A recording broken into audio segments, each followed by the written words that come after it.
धन्यवाद आपकी तालियों के लिए और आप सबों को प्रभु यीशु मसीह के नाम में जय मसीह। फिर से खुशी की बात है एक और बार आप लोगों के बीच में आकर परमेश्वर के पवित्र वचन को बांटना, और मैं विश्वास करता हूँ परमेश्वर अपने वचन से आज हम सबसे बात करने का। मैं भी जानता हूँ यहाँ बहुत गर्मी है और इसलिए मैं समय पर संदेश को मैं विराम दूंगा, और मैं आपके सहयोग को भी चाहता हूँ कि जहाँ बैठे आप बैठे रहे। मुझे पता है कि पानी की प्यास जरूर लग रही है, लेकिन थोड़ी देर आप लोग बैठे रहें ताकि अगल बगल में जो लोग बैठे हैं वे लोग डिस्टर्ब ना हो, ताकि परमेश्वर के वचन को सुनने वाले हो सके। सो एक और बात मैं दिल से परमेश्वर का धन्यवाद देना चाहता हूँ, साथ ही साथ परमेश्वर के दास पास्टर साहब का भी मैं धन्यवाद देना चाहता हूँ, पास्टर लीडर बाग साहब का। थैंक यू सो मच, आपने मुझे निमंत्रण दिया। Thank you so much pastor ji, और उनकी पत्नी जो प्रभु में मेरी बहन है, और मैं उनका भी दिल से धन्यवाद देना चाहता हूँ प्यार के लिए, और आपने जो सम्मान मुझे दिया। और पिछले कई दिनों से हम लोग बात कर रहे थे कि उनकी भी इच्छा थी, मेरी भी इच्छा थी कि एक दिन आकर मैं उनके साथ रहूँ, एक दिन आकर मैं उनके साथ समय बिताऊँ। और मैं कल यहाँ पर आने वाला हो सका, लेकिन लेट हो गया, लेकिन फिर भी कोई बात नहीं। हम लोग काफी रात तक बैठकर बात करते रहे, दवाइयों को बांटते रहे, दवाइयों को बांटते रहे। सो मैं दिल से धन्यवाद देना चाहता हूँ सबके प्यार के लिए कि परमेश्वर आपको बहुत से आशीष दे। और मेरी प्रार्थना है कि चर्च और कलीसिया लगातार बढ़ते चलते चली जाए, और परमेश्वर आप सबों को आशीष दे। और आज मेरे लिए सौभाग्य की बात है कि आज परमेश्वर के दास पास्टर गौतम कुमार के साथ इस तरीके से आराधना में शरीक होने के लिए प्रभु ने मौका दिया।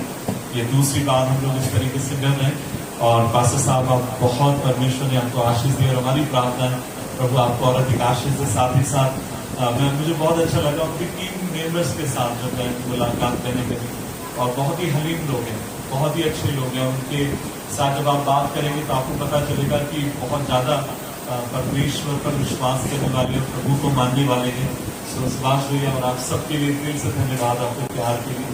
और एक और व्यक्ति मेरे साथ है, आपने देख रहे हैं स्टेज पे जवान सा सुंदर सा एक लड़का बैठा हुआ है, मेरा बेटा है वो, और जोएल उसका नाम है, और इस समय कक्षा 10वीं में पढ़ता है, ठीक है। और आप उसके लिए प्रार्थना करें ताकि वो भी परमेश्वर की सेवकाई के लिए और अधिक समर्पित होने वाला हो सके।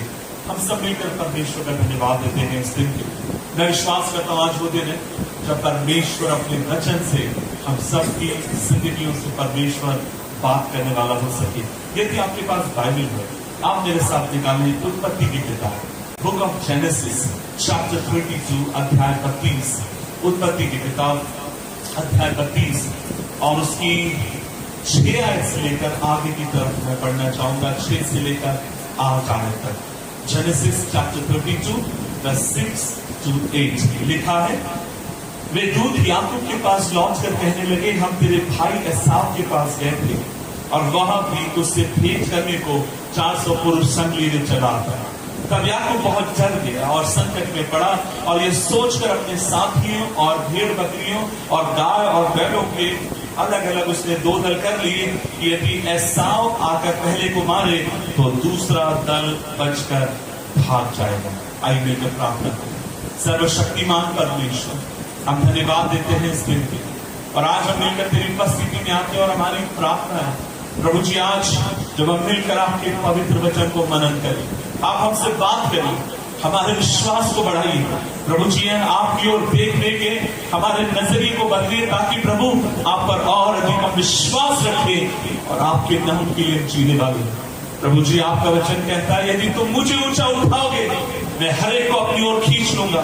सो प्रभु जी चाहे हम इबादत करें, आपके वचन का प्रचार करें, हम जो कुछ करें हमें कृपा दें।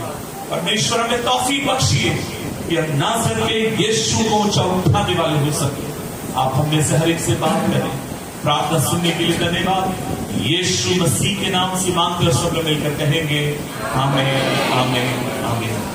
मैं विश्वास करता हूं आपने इस कहानी को पढ़ा होगा, और कहानी है परमेश्वर के दास जिसका नाम है याकूब। और बाइबल में लिखा है, एक दिन की बात है, याकूब कहीं से भाग कर आ रहा है। और वो कहां से भाग कर आ रहा है? वो अपने मामा के घर से भाग कर आ रहा है। और वचन में लिखा गया जब वो दौड़ कर या भाग कर आते समय, अपने बीवी बच्चों को बचाकर वहां से भाग कर आते समय, वो तुरंत अपने भाई को संदेशा भेजता, कहता है भैया मैं वापिस परमेश्वर ने मुझे बहुत आशीष दी है। और जब वो संदेश भेजता है अपने भाई एसाव के पास, बाइबल में लिखा है जो लोग संदेश लेकर गए थे याकूब का, उन्होंने बोला अरे आप याकूब से मिलने के लिए एसाव से मिलना चाहते हैं, लेकिन आपका भाई भी आपसे मिलना चाहता है। और वो क्या कर रहा है? आपसे मिलने के लिए 400 पुरुषों को लेकर आ गया। और वचन में लिखा है जैसे ही याकूब ने सुना मेरा भाई 400 पुरुष लेकर आ रहा है, तब बाइबल कहती है वो क्या हो गया? घबरा गया। और यह सोच सोचकर संकट में पड़ने लगा कि अगर वो आकर पहले दल को मारे तो दूसरा बदल बच जाएगा, और दूसरे को मारे तो पहला बच जाएगा। ध्यान से सुनिएगा, याकूब ने खबर भेजी है मैं आ रहा हूं आपसे मिलने के लिए। और जब उसके भाई की खबर लेकर उसके पास आएंगे, तब उसको मालूम पड़ा कि 400 लोग मेरे भाई के साथ आ रहे हैं। यह सुनकर वो डर रहा है, वो कांप रहा है। उसको ये लग रहा है मेरा भाई यहाँ पर इसलिए आ रहा है क्योंकि वह मुझे और बच्चों को क्या कर देगा? खत्म कर देगा। अब सवाल ये है वो क्यों डर रहा है? किस बात को लेकर डर रहा है? किस बात को लेकर वो घबराया हुआ था? और मैं आपसे कहना चाहता हूं, अगर आप इस बात को समझना चाहते हैं, मैं आपको 20 साल पहले लेकर जाना चाहता हूं। और हम जानते हैं एसाव जो है, जो अब्राहम का बेटा है, उसके 2 बेटे हैं। एक का नाम याकूब है, दूसरे का नाम एसाव है। और बाइबल कहती है एसाव जो था वो याकूब से कुछ क्षण बड़ा था, कुछ ही क्षण की दूरी है। दोनों भाई जुड़वा थे, और ये पहले पैदा हुआ, उसके बाद में ये पैदा हुआ। और बच्चे में लिखा है बड़ा भाई जो जिसका नाम एसाव है, उसको शिकार करने का शौक है, लेकिन छोटे बेटे का शौक क्या है? उसका शौक ये है वह अपनी माँ के साथ किचन में खाना बनाता है। और बाइबल कहती है वह एक भला इंसान था।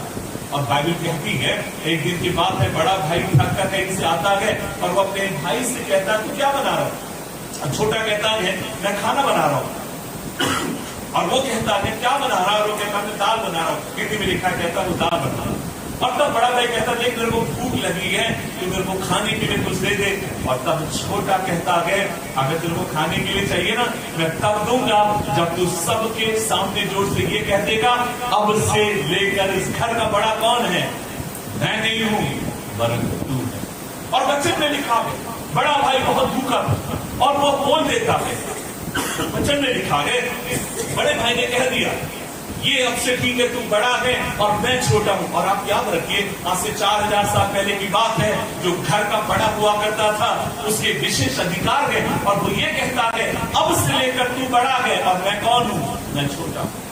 ध्यान से सुनिए, बाइबल कहती है एसाव ने अपने पहलौठे के अधिकार को क्या जाना? तुच्छ जाना। ये तो बात खत्म हो गई।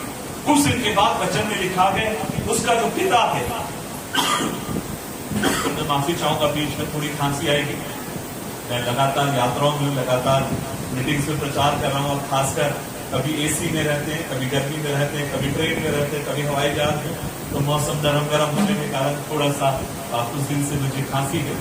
और मैं उम्मीद करता हूँ कि दिक्कत नहीं हुई, लेकिन ध्यान से सुनिए कुछ दिन के बाद की बात है। और बच्चे में लिखा है एक दिन अब उसका पिताजी जो बूढ़ा हो चुका है उसने अपने बड़े बेटे से कहा तू एक काम कर मेरे लिए खाना बना कर लेकर आ, शिकार कर, और उसके बदले मैं तुझे क्या दूंगा? मैं तुझे बरकत दूंगा, मैं तुझे आशीष दूंगा। और इस बात को इनकी माँ ने सुन लिया और माँ को लगा बड़े बेटे को सारी बरकत मिल जाएगी, तो इसलिए उसने काम किया, अपने बेटे को समझा कर कहा देख इससे पहले बड़ा बेटा आए, तेरे बाप को तो दिखाई दे नहीं रहा, उसकी आंखें कमजोर हो गई है, मैं तुझे खाना बना कर दूंगी और तू जाना और वह बरकत में पा लेना। और वचन में लिखा है छोटा भाई जाता है और बाप को भी धोखा देता है, और वचन में लिखा है बरकतें उसका पिता उसको दे देता है। और थोड़ी देर के बाद जो बड़ा था वो लौट कर आया। सो बाइबल कहती है इस भाई ने, छोटे वाले ने अपने बड़े भाई को कितने बार धोखा दिया है? 2 बार धोखा दिया, और दोनों बार भोजन को लेकर धोखा दिया है। अब ध्यान से सुनिएगा, कुछ दिन के बाद अब ये जो बड़ा भाई है उसको बहुत गुस्सा आती है, इसे सारी आशीष चुरा ली, अब मेरे पास कुछ नहीं रह गया है, और इसलिए अब ये प्लान करता है मैं छोटे वाले को क्या कर दूंगा, मैं मार दूंगा, खत्म कर दूंगा, इससे मेरे साथ धोखा किया है। और बाइबल कहती है जब माँ को मालूम पड़ा, माँ ने बोला बेटा देखो तुम मेरे लिए दोनों महत्वपूर्ण हो, अगर दोनों में से कोई भी मर गया नुकसान तो मेरा है, इसलिए छोटे बेटे से कहती है तू जाकर कहां चला जा, अपने मामा के घर चला जा। अब ये लड़का छोटा वाला कहानी बताती है अपने मामा के घर वहां पर चला गया, और बाइबल कहती है भतीजा नंबरी था और मामा कितने नंबरी था, 10 नंबर। भतीजे ने 2 बार धोखा दिया और मामा ने कितने बार धोखा दिया, बाइबल कहती है उसने 10 बार से ज्यादा अपने भांजे को धोखा दिया। ध्यान से सुनिए, और वहां पर मामा गया, वहां पर वो 20 साल रहता, और इन 20 साल में बाइबल कहती है याकूब अपने बाप से दूर गए, भाई से दूर गए, मामा के यहाँ बहुत परिश्रम कर रहा है, मामा बार बार उसको धोखा दे रहा है, और एक दिन खुदावंद उससे कहते हैं याकूब इस जगह को छोड़कर चला जा जिसकी प्रतिज्ञा मैंने तुझसे और तेरे पूर्वजों से खाई है। और बाइबल कहती है एक दिन याकूब अपने बीवी बच्चों को सबको समेटता है और वहां से दौड़ जाता है। लेकिन जब याकूब आया था अकेला है था, लेकिन अब जब वो जा रहा है उसके पास बीवी है, बच्चे हैं, संपत्ति है, धन है, सब कुछ है, और अब वो दौड़कर वापस कहां जा रहा है 20 साल के बाद, अपने पिता के घर। अब जब अपने पिता के घर जा रहा है वो अब ये जांचना चाहता है क्या मेरा भाई अभी मुझसे नाराज है, क्या मेरा भाई अभी मुझसे दुखी है, और तब वो कहता है जाकर मेरे भाई से कहो मैं आ रहा हूं। और वचन में लिखा है जब उसके भाई को खबर मिलती है वो 400 लोगों को लेकर चला रहा है। अब याकूब ये सोच रहा है मैंने 20 साल पहले जो अपने भाई को धोखा दिया था, मेरा भाई उसका बदला लेने आ रहा है, वो मुझे मारेगा, मेरी गलती के कारण वो किसको मारेगा, मेरे बीवी मेरे बच्चे सबको नस्त-ए-नाबूद कर देगा। और बाइबल कहती है यह सोच सोच कर वो डर रहा है, घबरा रहा है, और फिर वही काम करता है, अपने दल के वो 2 दल कर देता है, बांट देता और कहता है अगर एक मरेगा दूसरा तो बच जाएगा ना, दूसरा मरेगा पहला तो बच जाएगा ना। ध्यान दीजिएगा बाइबल क्या कहती है, वो डर गया, वो सोच सोच कर घबरा गया। एक बात मैं आपसे कहना चाहता हूं, जब हम सब इंसान हैं, इस बात को आप याद रखिए, हम सबकी जिंदगी में डर आता है, हम सब डरेंगे। मैं कुछ देर पहले मैं अपने भाइयों से मैं शेयर कर रहा था, मैं कुछ दिन पहले उड़ीसा में एक जगह मीटिंग में प्रचार करने गया और वहां पर हमला होना था मीटिंग में, और वहां पर बड़ी पुलिस और आर्मी वहां पर आई हुई थी और मुझे वहां प्रचार करना गया, और कहीं ना कहीं मैं भी एक इंसान हूं और मेरे अंदर भी डर आ गया, प्रभु मैं यहाँ पर कैसे प्रचार करूंगा, यहाँ पर किस तरीके से मैं बातें करूंगा। और तब मैं एक बात आपसे कहना चाहता हूँ, इस बात को मैं समझता हूँ, जब डर हमारी जिंदगी में आता है, डर हमेशा किस बात को लेकर होगा, जो बीत गया उसको लेकर नहीं, जो हमने पुराने समय में गलती करी है हाँ उसको लेकर हम डरेंगे। लेकिन मैं आपसे कहता हूं डर हमेशा हमारे भविष्य को प्रभावित करेगा। मैंने जो गलती करी है कहीं उसकी सजा मुझे ना मिले, मेरे से जो हो गया कहीं आगे की तरफ ना हो जाए, और हम सब अपने भविष्य को लेकर डरेंगे। अब मैं आपसे कहना चाहता हूं आप भी डर रहे होंगे किसी बात को लेकर, आपके मन में होगा, हो सकता है आप अपने बच्चों को लेकर, परिवार को लेकर, भविष्य को लेकर, जिंदगी को लेकर आप डरे हैं। और मैं आपसे कहना चाहता हूं डर स्वाभाविक है, हर व्यक्ति डरता है, एक सेवक डरता है, आप डरते हैं, हम सब डरते हैं। लेकिन एक बात मैं आपसे कहना चाहता हूं, एक विश्वासी की निशानी ये है उसकी जिंदगी में डर जरूर आएगा, लेकिन वो डर में बना नहीं रहेगा, वो परमेश्वर से दया पाकर उस डर से वो आगे की तरफ निकलने वाला हो जाएगा। आपको पता है डर क्या करता है? आप कल्पना करके देखिए, सुनिएगा मेरी बात, आप कल्पना करके देखिए, इस तरीके से मेरे साथ कल्पना करिए, एक नदी है और नदी के उस पार एक कुत्ता है और वो बहुत भयानक है, उसके बड़े बड़े दांत हैं, बड़ा लंबा चौड़ा कुत्ता है और वो एक साइकिल से बंधा हुआ है, और आप नदी के इस पार हैं और आपको कुत्तों से डर लगता है, आप नदी के इस पार हैं और वो कुत्ता भी जोर से वहां से भाव भाव कर रहा है और आप डर रहे हैं। कुछ देर के बाद ये कुत्ता सांसों को तोड़ेगा, तैर कर इधर आएगा और मुझे क्या कर देगा, खत्म कर देगा।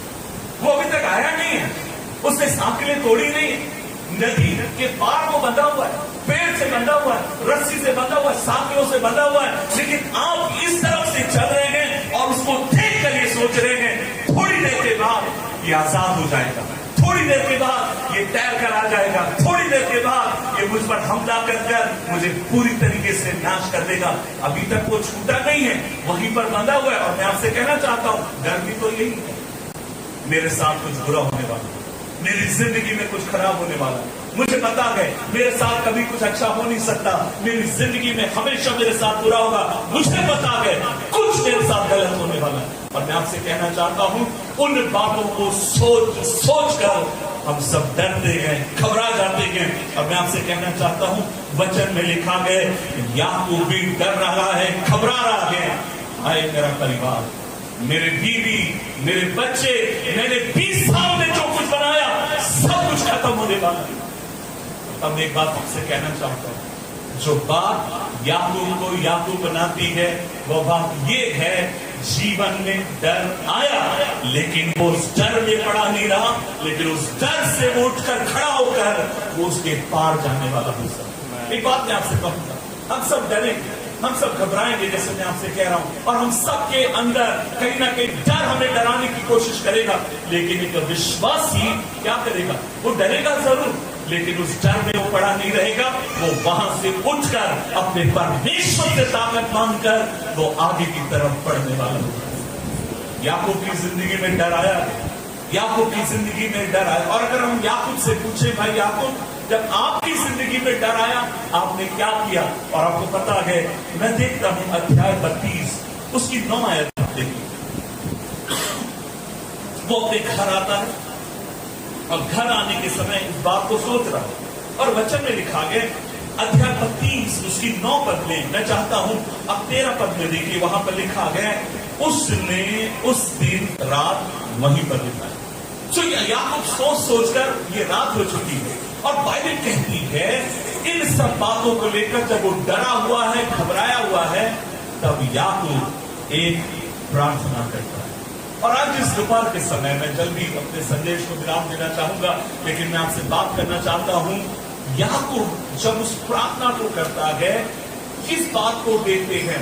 उस प्रार्थना में कुछ महत्वपूर्ण बातों को याकूब उठाता है, उस प्रार्थना में कुछ महत्वपूर्ण बातों को याकूब दोहराता है। और मैं एक बात आपसे कहना चाहता हूं, याकूब भी आपको मुझे समझाना चाहता है, जब तुम डर जाओ, जब तुम घबरा जाओ, जब तुम परेशान हो जाओ, जीवन में तुम्हें कुछ करने की आवश्यकता है। अध्याय 32 उसके 9 पद में हम देखते हैं, याकूब अब डरा हुआ है, घबराया हुआ है, और वो क्या करता है? 9 पद में लिखा गया, फिर याकूब ने कहा, हे यहोवा, मेरे दादा अब्राहम के परमेश्वर, मेरे पिता इसहाक के परमेश्वर, तूने मुझसे कहा अपने पिता की जन्मभूमि को लौट जा और मैं तेरे साथ भलाई करूंगा। और वहां पर हम याकूब की एक बड़ी सी हम क्या देख रहे हैं?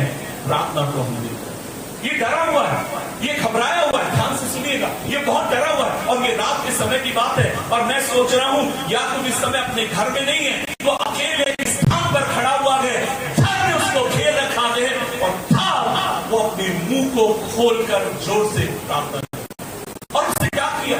वचन में लिखा है याकूब ने पहला काम किया, फिर याकूब ने कहा, हे यहोवा, मेरे दादा अब्राहम के परमेश्वर, मेरे पिता इसहाक के परमेश्वर। याकूब अकेला खड़ा हुआ, कोई उसके साथ नहीं है। मैंने कहा कुछ देर पहले वो अपने दल को अलग करने की सोच रहा है, और वो घबरा रहा है, परेशान हो रहा है, और वो दौड़कर अपने आप को अकेला करता है। ऐसी एक जगह पर आता है जहां पर कोई नहीं था, और तब वो जोर से पुकार उठा, हे मेरे परमेश्वर।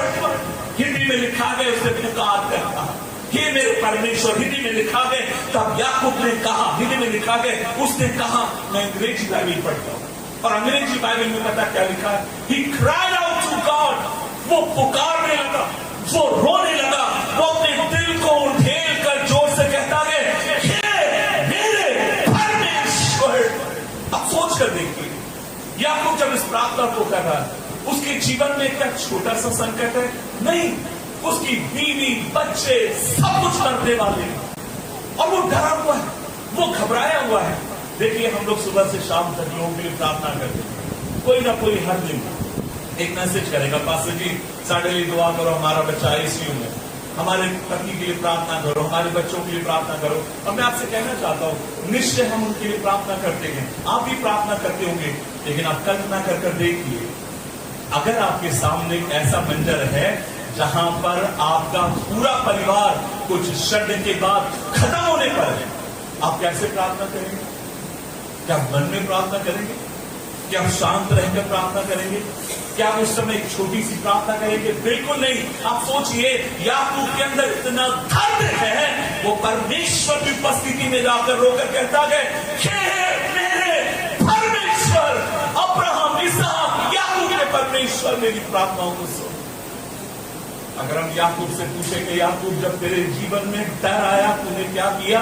और तब याकूब हमसे कहेगा, पहला काम मैंने किया, मैं किसी इंसान के पास नहीं गया, मैंने व्हाट्सएप उठाकर लोगों को व्हाट्सएप नहीं किया, मैं किसी भविष्यवक्ता के पास नहीं गया, मैं किसी वरदान पाए हुए इंसान के पास दौड़ कर नहीं गया। और याकूब कह रहा, जब मेरे अंदर डर आया, अपनी बीवी बच्चों को लेकर, जब मेरी आंखों के सामने अंधेरा छाया हुआ था, मैं सबसे अपने आप को अलग कर मैं एक ऐसी जगह पर गया जहां मैं था, मेरा परमेश्वर था, और मैं जोर से पुकार उठा, परमेश्वर मेरी दुआओं को सुनी।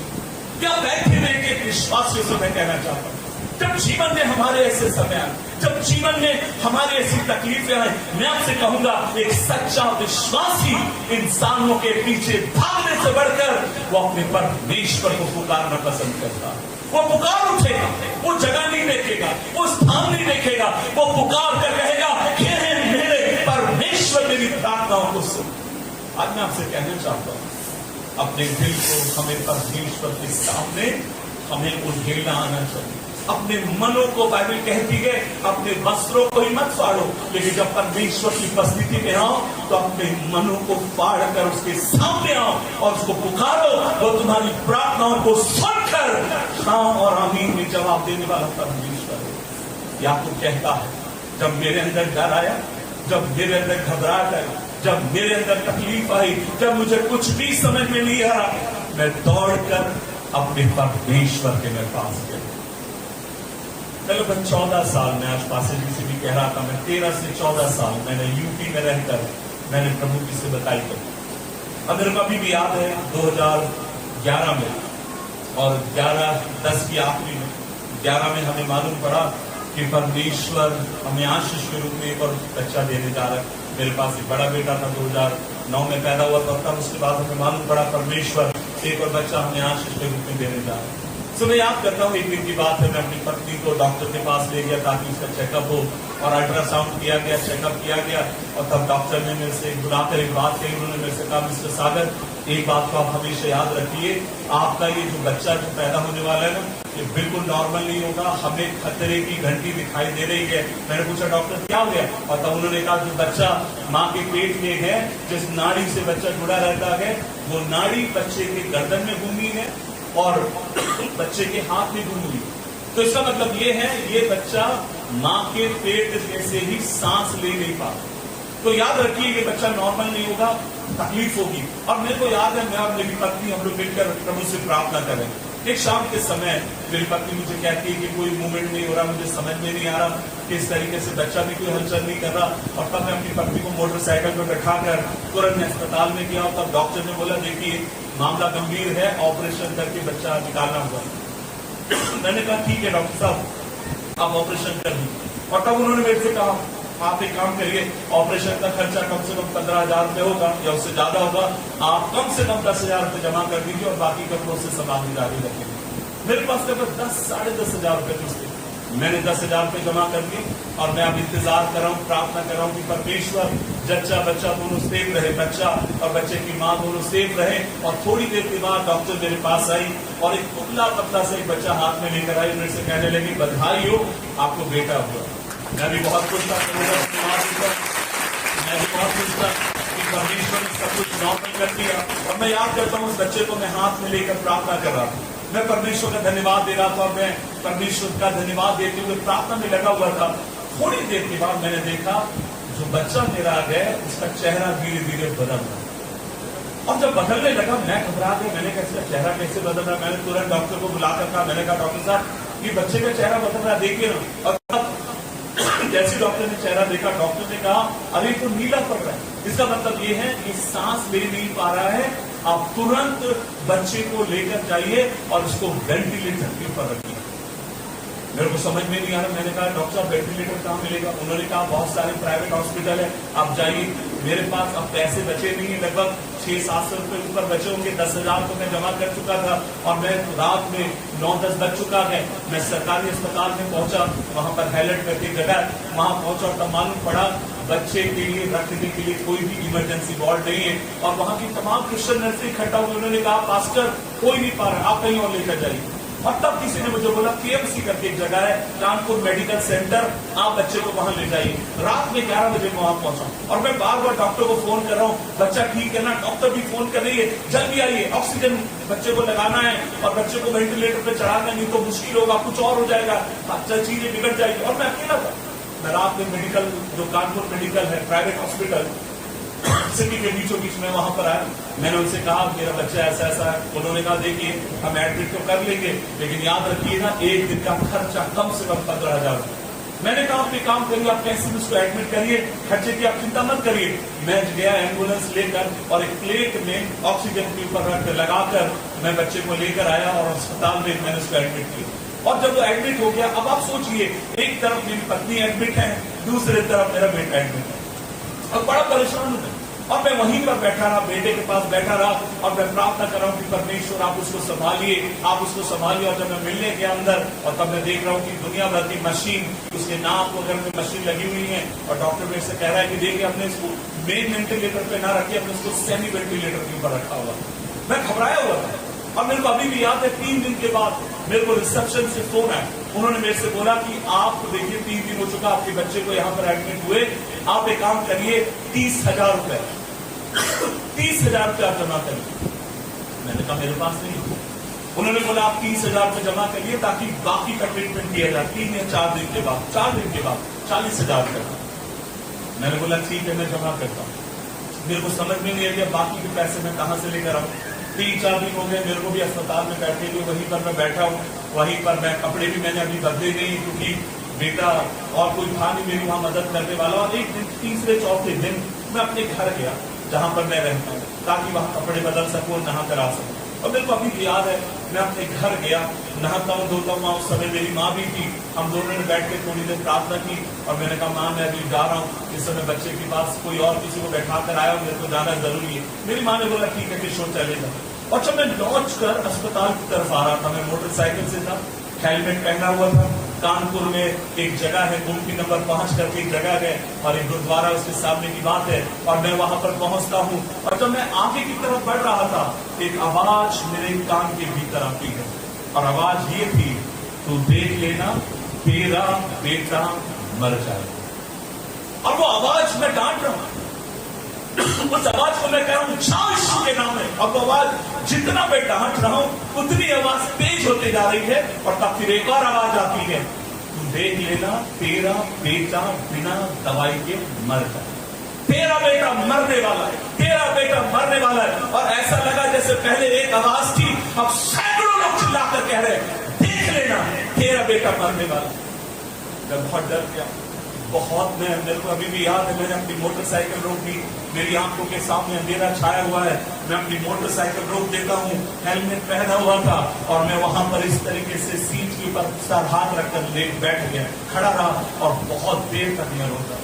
और वो आवाज बहुत रियल थी, वो आवाज ये नहीं कहूंगा मेरे मन से निकल कर आ रही है, वो आवाज इतनी स्ट्रॉन्ग थी तेरा बेटा मरने वाला है, तेरा बेटा मरने वाला है। और मेरे को अभी भी याद है जब मैं बहुत जोर से रो चुका, मैंने अपने हेलमेट उतारा, मैंने अपने रुमाल निकाल कर मैंने अपने आंखों को पोंछा और मैं जोर से पुकार उठा, मेरे परमेश्वर, मैं तेरा सेवक हूं, मैं तेरे वचन का प्रचार करता हूं। और मेरे को अभी भी याद है आने जाने वाले लोग मुझे देखकर कहने लगे होंगे ये तो पागल है, और मैं दर्द संभाल नहीं पाया और मैं जोर से पुकार कर कहने लगा, मेरे परमेश्वर, तू मेरी मदद कर, अगर तू नहीं करेगा तो कौन करेगा, तू नहीं मदद करेगा तो कौन कौन करेगा। और मेरे को अभी भी याद है, मैं जोर जोर से पुकारने लगा और उस समय एक भजन बाइबल का मैं कहता हूँ, और भजन ये है, मेरी सहायता उस परमेश्वर से आती है जिसने आकाश और पृथ्वी को बनाया है।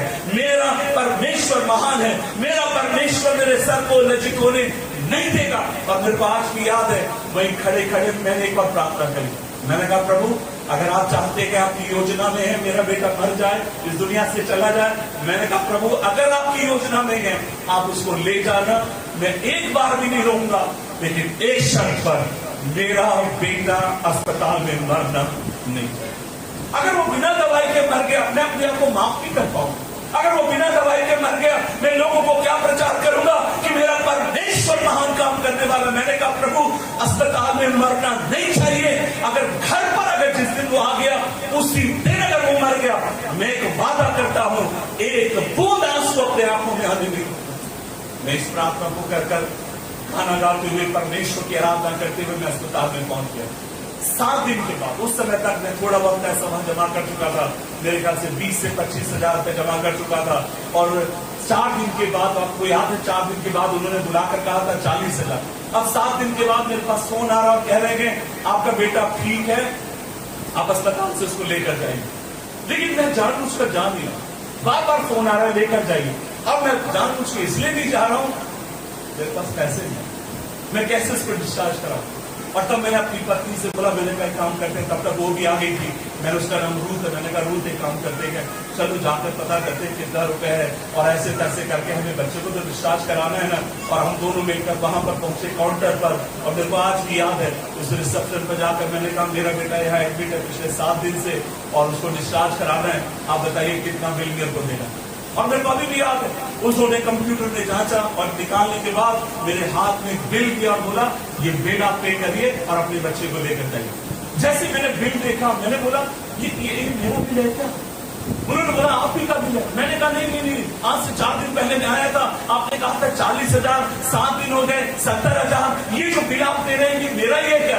उन्होंने कहा आप ही का बिल है, आपका नाम लिखा हुआ है, आपके बीवी का नाम लिखा हुआ है, बच्चे का तो नाम उस समय था नहीं। उन्होंने कहा ये आपका नाम लिखा हुआ है, आप पैसे दीजिए और अपने बच्चे को लेकर जाइए।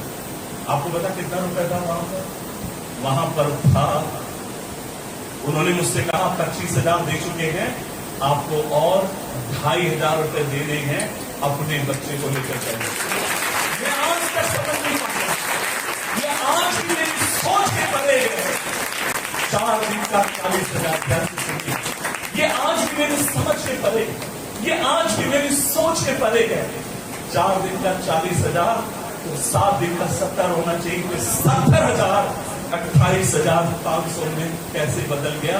और मैं आपसे कहूंगा आज भी मुझे मालूम है, लेकिन मुझे इतना जरूर पता है, याकूब का परमेश्वर मेरा परमेश्वर, याकूब की दुआओं को सुनने वाला परमेश्वर, मेरी प्रार्थनाओं को सुनकर उत्तर देने वाला परमेश्वर। और मैं आपसे कहना चाहता हूं, इसलिए मैं आपसे कहूंगा, जिस प्रभु पर हम घमंड करते हैं, जिस परमेश्वर के वचन का प्रचार करते हैं, जिस परमेश्वर पर हमने अपने भरोसे को रखा है, वो हमें कभी लज्जित होने नहीं देगा। और याकूब से अगर हम पूछे भाई याकूब जब आपके अंदर क्या आया, जब आप घबरा गए, आपने क्या किया?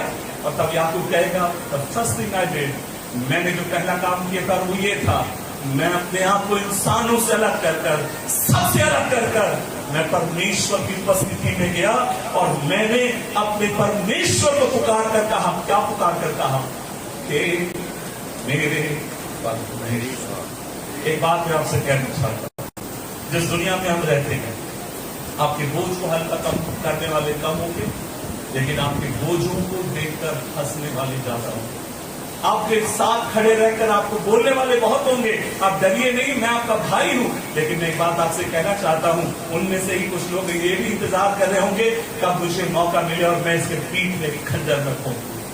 लेकिन मैं आपसे कहना चाहता हूं, जिस प्रभु पर हमने भरोसा रखा, जिस प्रभु को हमने अपना धाम माना है, बाइबल कहती है वो कल, आज और युगानु वो एक जैसा परमेश्वर, वो हमारी प्रार्थनाओं को सुनता है, वो हमारी दुआओं को सुनता है, वो हमारी प्रार्थनाओं को सुनकर अनसुनी नहीं करता। और मैं एक बात अब ये भी कहना चाहता हूं, अगर परमेश्वर सुनता है धन्यवाद, और कई बार वो नहीं सुनता तब भी धन्यवाद, क्योंकि हमें पता है अगर वो नहीं सुन रहा है तब भी उसके पीछे हमारी कोई ना कोई हमारी भलाइयां छुपी हुई। याकूब कहता है, जब मेरी जिंदगी में डर आया, जब मैं घबरा गया, जब मैं परेशान हो गया, मैंने सबसे पहला काम किया वो ये है, मैं परमेश्वर के पास में दौड़ कर गया।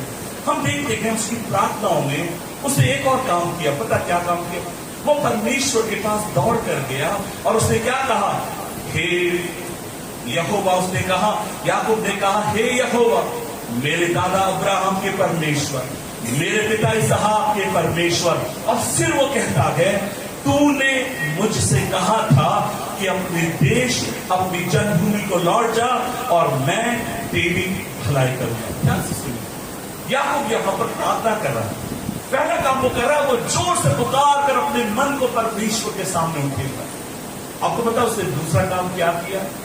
उसने एक शब्द को बार बार दोहराया। आपको पता कौन सा शब्द दोहराता है?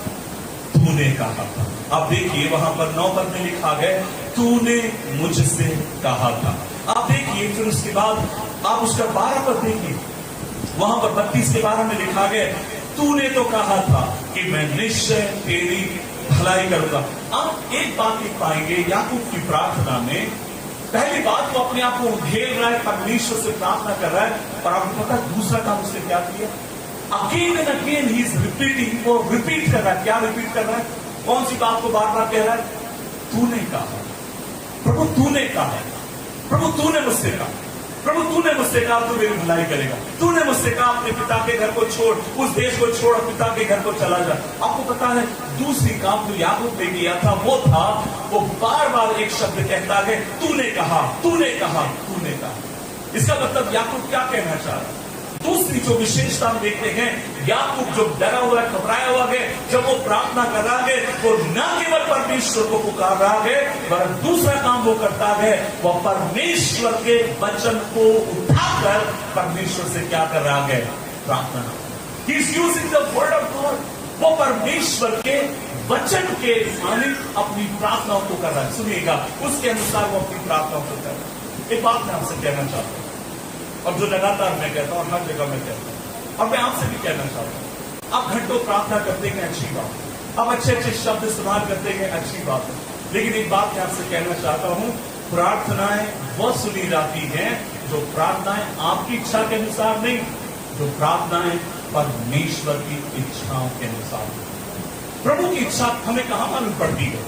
और मैं आपसे कहना चाहता हूँ, प्रभु की इच्छा अगर हमें मालूम करना है तो प्रभु की इच्छा परमेश्वर के वचन में हमें मालूम पड़ा। अब मेरा आपसे एक सवाल ये है, और मैं हर जगह पूछता हूँ, पिछले बार भी मैंने कहा होगा आपको, क्या आप डेली परमेश्वर के वचन को पढ़ते हैं? क्या प्रार्थना करते हैं? आप प्रार्थना करते होंगे घंटों, अच्छी बात है। आप कितना समय वचन के साथ बिताते हैं? आप कितना देर प्रभु के वचन के साथ? और आप भी कई बार जब निकालते भी है ना, तो सुबह शाम हम भजन संहिता ही पढ़ते हैं। मैं भजन संहिता पढ़ने की बात नहीं कर रहा हूँ, और अच्छी बात है अगर आप भजन कम से कम पढ़ रहे हैं। मैं आपसे एक बात आपसे कहूं, वचन के साथ समय बिताइए, वचन के साथ समय बिताइए, वाणी के साथ समय बिताइए। उठते बैठते चलते फिरते समय आप परमेश्वर के वचन को पढ़िए, मनन करिए, और जितना आप उसको मनन करेंगे, जितना उसके वचन को आप पढ़ेंगे, आप पता उतना परमेश्वर को क्या करने पाएंगे? आप समझ नहीं पाएंगे। और जितना आप उसको समझ ले पाएंगे, मैं आपसे कहूंगा आपकी प्रार्थनाएं उतनी अधिक आसान होते चलते चले जाएंगे। सोचकर देखिए, अगर आप किसी को रिझाना चाहते हैं, मनाना चाहते हैं, एक ऐसे व्यक्ति को जिसको आप पहचानते नहीं है, तो आप अपने अंदर से अंदाजा लगा लोगे, अच्छा मैं ऐसा करूंगा, मैं ऐसा करूंगा, मैं ऐसा करूंगा, वो मान जाएगा। लेकिन आप सोचिए, आप किसी को जानते हैं, आप पहचानते हैं, उसको मनाना आसान है, क्योंकि आप जानते हैं उसको क्या पसंद है, आप जानते हैं किस बात से वो मुस्कुराएगा, आप जानते हैं किस बात से देखकर वो उसको प्रसन्नता होगी। और मैं आपसे कहना चाहता हूं, एक हर एक विश्वासी को चाहिए वो परमेश्वर के वचन के साथ समय बिताए। और मैं आपसे कहूं, आपकी प्रार्थनाएं परमेश्वर के वचन के पर आधारित प्रार्थना होती है। मुझे गौतम सर के गाने सचमुच बहुत पसंद है। वो सामने बैठे इसलिए नहीं कह रहा हूं, और मैं अपने बेटे से भी कल बात करके आ रहा हूं, और आपको पता सबसे उसका बड़ा कारण क्या है? उनके गीत परमेश्वर के वचन के ऊपर आधारित हैं।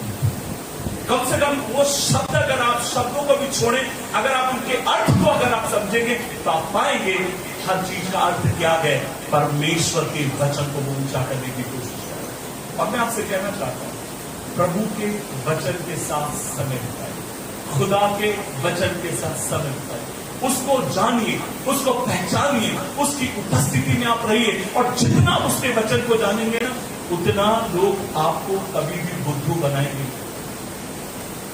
नहीं तो लोग आजकल क्या कर रहे हैं, आप बुरा ना मानिएगा, मैं किसी के खिलाफ प्रचार नहीं कर रहा हूं, लेकिन बोलना तो पड़ेगा। अगर मान लीजिए आजकल क्या हो रहा है, मान लीजिए आप, मैं देख रहा हूं आजकल का तरीका ये है, अगर मैं आपके घर पर पहुंच गया, अगर आपने मुझे अपने घर बुलाया, पता मैं आपके घर आकर पहले क्या कहूंगा, बहन जी इस घर में ना मैं कुछ दुष्ट आत्माएं दिखाई देंगी। अब तुम भी बोलोगे, अरे आपको देख रहे हैं, हाँ मैंने गिफ्ट है जी दुष्ट आत्माएं देखने का। अच्छा पास्टर जी आप बताइए क्या करना है। नहीं मैं बताऊंगा, आप एक काम करिए, मेरी बंदगी रखिए, ये रखिए, वो रखिए, मैं यहाँ देख रहा हूँ, वहां देख रहा हूँ, ये कर रहा हूँ। अब एक बात आपसे कहना चाहता हूँ, आसानी से बुद्धू बनाए जा सकते हैं, लेकिन अगर आप वचन जानते हैं तब आप इस बात को कहेंगे। अगर आप वचन जानते हैं तब आप इस बात को बोलने पाएंगे, मैं जानता हूं मेरे घर में जो है, जो इस दुनिया में है, उससे बड़ा है, और मेरे घर में मेरा परमेश्वर बैठा है। मैं आपसे कहना चाहूं, इससे वाणी पर विश्वास करिए, वचन पर विश्वास करिए, वचन को पढ़िए, वचन को मनन करिए, वचन के साथ समय बिताइए, और आप देखेंगे ये वचन आपकी जिंदगी को बदलेगा, ये वचन आपकी जिंदगी को उठाकर परमेश्वर के लिए खड़ा करेगा। मैं एक अविश्वासी परिवार से आता हूँ, एक ऐसे खानदान से जहां पर दूर दूर तक कोई यीशु के बारे में नहीं जानता। और मेरे को अभी भी याद है, मेरी माँ ने एक रात यीशु मसीह को प्रभु जानकर स्वीकार किया, उसे प्रभु को अपनी जिंदगी में जगह दी, और प्रभु ने अद्भुत तरीके से उसकी जिंदगी को बदला। और मेरे को अभी भी याद है, धीरे धीरे हम सब लोग विश्वास में आए, आखिरी में मैं विश्वास में आया, और एक दिन मुझे लगा प्रभु अपनी सेवकाई के लिए मुझे बुला रहा है, तो मेरी माँ प्रार्थना कर कर उसकी सेवकाई के लिए मुझे भेज देती है। और मेरी माँ मेरे से हमेशा एक बात कहती थी, किशोर देख लेना, जब मैं मर जाऊंगी ना तू आएगा नहीं। और मैं कहता हूँ माँ देख लेना, जब तुम मरोगी ना मैं अपने हाथ से तुम्हारी आंखें बंद करूंगा। और वो कहती थी, किशोर मेरे को पता है जब मैं मरूंगी तू नहीं आएगा, तू कहीं प्रचार कर रहा होगा। मैंने अपनी माँ से बोला, माँ मैं वादा करता हूँ जब आप मरोगी, कोई रहे ना रहे, मैं आपके साथ रहूंगा। और मेरे को अभी भी याद है 2012 29 जुलाई को वो इस दुनिया को छोड़कर प्रभु के पास गई। 16 जुलाई को मैं वहां पर पहुंच गया। मेरी माँ को कैंसर था, और प्रभु ने हमारे मन से बात कर दी थी कि पृथ्वी की इसकी सेवकाई खत्म हो गई है, और प्रभु अब उसको अपने पास बुलाना चाहते हैं। सो मैं अपनी माँ के पास गया ताकि अंत के समय में मैं उसकी सेवा कर सकूं और उसके साथ रह सकूं। और मेरे को अभी भी याद है, मैं अपनी माँ के बगल में सोता, मैंने बहुत जगह इस बात को कहा, वो बहुत कमजोर थी, वो बिस्तर से नीचे ना गिर जाए, इसलिए मैं अपनी मम्मी के माँ के बगल में सोता हूँ। एक दीवार है, वहां पर हमारा दीवान लगा हुआ था, पलंग लगा हुआ था, मैं उसके बगल में सोता हूँ। और मैंने अपनी माँ से कहा, माँ अगर आपको पानी चाहिए, कुछ भी चाहिए, आप मेरे को जगा देना, वॉशरूम जाना मैं आपको लेकर चलूंगा। माँ फिर वो आप बिल्कुल झिझक मत करना, आप मुझे जगाते रहे। और मेरे को अभी भी याद है, मेरी माँ मुझे रात में कई बार 10 बजे, 11 बजे, 12 बजे, 1 बजे, 2 बजे जगाएगी, बोलेगी किशोर उठ ना। और मैं गहरी नींद में सो रहा हूं, मैं कहता हूँ माँ क्या हो गया। अब तो मेरे से कहती, किशोर तू क्या मेरे लिए भजन संहिता 91 पढ़ सकता है, ज़बूर 52 पढ़ सकता है। और आप विश्वास करिए, मैं रात भर बैठकर उसके कान के पास बैठकर मैं परमेश्वर के वचन को पढ़ूं। और मैं आपसे कहूंगा, जितना मेरा विश्वास खुदा के वचन के प्रति उन 13 दिनों में बढ़ा, शायद उससे पहले कभी इतना नहीं बढ़ा।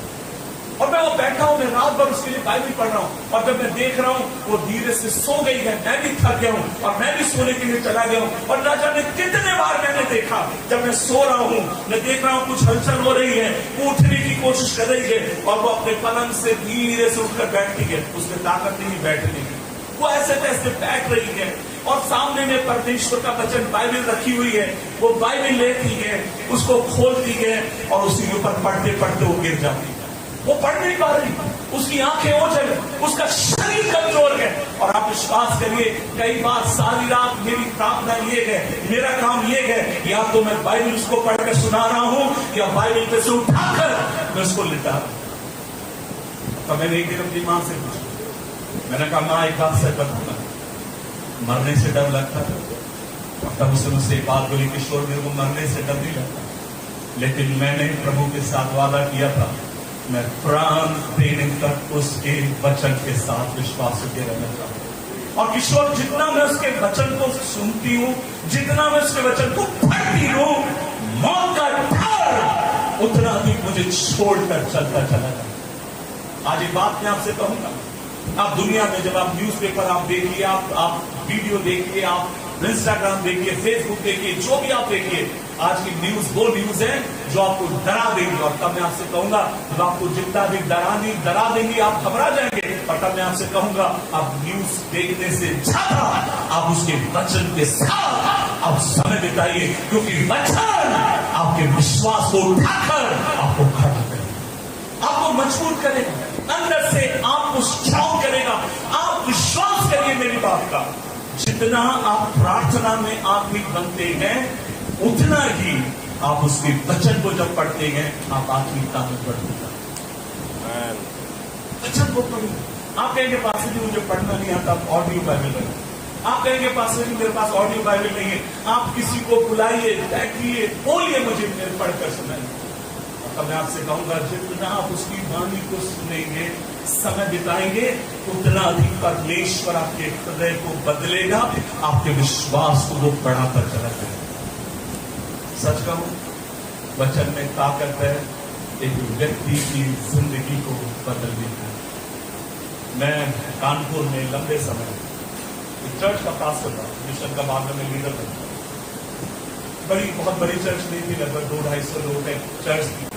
लंबे समय में उस कलीसिया का पास्टर था। उस समय मेरी शादी नहीं हुई। एक दिन मैंने बैठकर निर्णय लिया, मैंने सोचा मैं लोगों के घर जा रहा हूँ, खाली चाय पी लेता हूँ, आखिरी में चलते चलते दुआ करता हूँ, अरे इससे नहीं होगा। मैंने सोचा एक काम करूंगा, मैं जब भी किसी के घर जाऊंगा वहां बैठकर थोड़ा बाइबल स्टडी करूंगा, वचन सिखाऊंगा, प्रार्थना करके फिर मैं अपने घर आऊंगा। नहीं तो कम से कम बाइबल का एक पोर्शन पढ़ूंगा, एक भाग पढ़कर प्रार्थना करके वहां से मैं निकलूंगा।